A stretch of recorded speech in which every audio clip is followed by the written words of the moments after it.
Subscribe and download over 1 million code snippet including this tutorial from codegive.com, link in the description below. Sure, I'd be happy to provide you with a tutorial on creating a simple hangman game in Python. In this tutorial, we'll use basic Python concepts such as functions, loops, and lists. Hangman is a classic word guessing game where one player thinks of a word, and the other player tries to guess it by suggesting letters.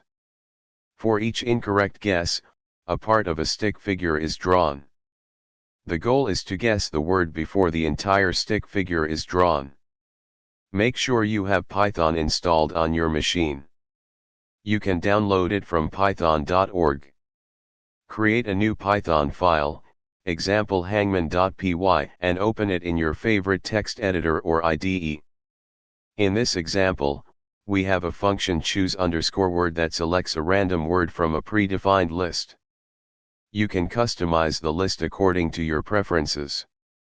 This function takes the chosen word and a list of guessed letters and returns the current state of the word, with underscores representing unguessed letters.